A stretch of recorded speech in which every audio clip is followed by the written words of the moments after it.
തൃശൂർ തൃപ്രയാർ പുഴയിൽ ഒരാൾ ഒഴുക്കിൽപ്പെട്ടു എന്ന് സംശയമുണ്ട്. പുഴയിൽ ചൂണ്ടയിട്ടിരുന്ന യുവാക്കളാണ് ഒരാൾ പുഴയിൽ മുങ്ങിപ്പോകുന്നത് കണ്ടത്. ഫയർഫോഴ്സും സ്കൂബ ടീമും തെരച്ചിൽ നടത്തുകയാണ്. ഷഹബാസ് അഹമ്മദ് വിവരങ്ങളുമായി ചേരുകയാണ്. ഇതാണ് ദൃശ്യങ്ങൾ.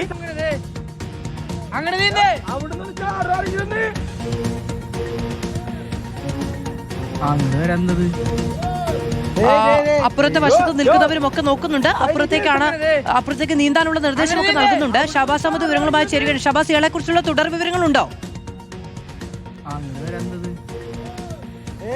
മധു, തൃശ്ശൂരിൽ കനത്ത മഴ പെയ്തതിനെ തുടർന്ന് പുഴകളിലെല്ലാം വലിയ രീതിയിൽ ജലനിരപ്പ് ഉയർന്നിട്ടുണ്ട്. അതിന്റെ ഭാഗമായി വലിയ കുത്തൊഴുക്കുമുണ്ട്. അതിനിടയിലാണ് ഇത്തരത്തിൽ തൃപ്രയാറിൽ ഒരാൾ ഒഴുക്കിൽപ്പെട്ടു എന്നൊരു സംശയം ഉയരുന്നത്. തൃപ്രയാർ പുഴയിൽ ഇന്ന് ഉച്ചയ്ക്ക് 2 മണിയോടെയാണ് ഇത്തരത്തിലൊരു വിവരം വരുന്നത്.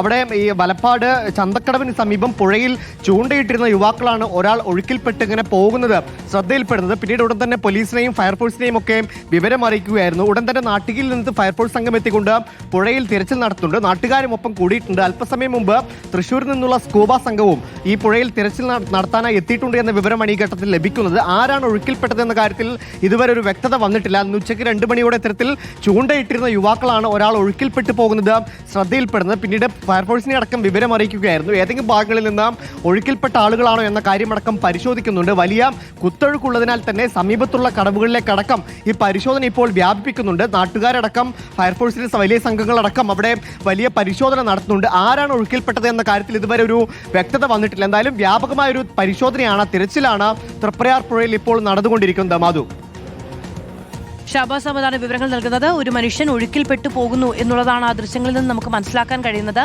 പിന്നീട് ഉള്ള വിവരങ്ങൾ ലഭ്യമല്ല എന്നതാണ് ആശങ്കയുണ്ടാക്കുന്ന കാര്യം. ചൂണ്ടയിടുന്ന യുവാക്കളാണ് കണ്ടത്. അപ്പുറത്തെ വശത്തേക്ക് നീന്തണം എന്നൊക്കെ ആ ദൃശ്യങ്ങൾ എടുത്ത ആളുകൾക്ക് പറയുന്നുണ്ട്. അങ്ങനെ പറയാനേ കഴിയുകയുള്ളൂ, മറ്റൊന്നും ചെയ്യാൻ കഴിയില്ല.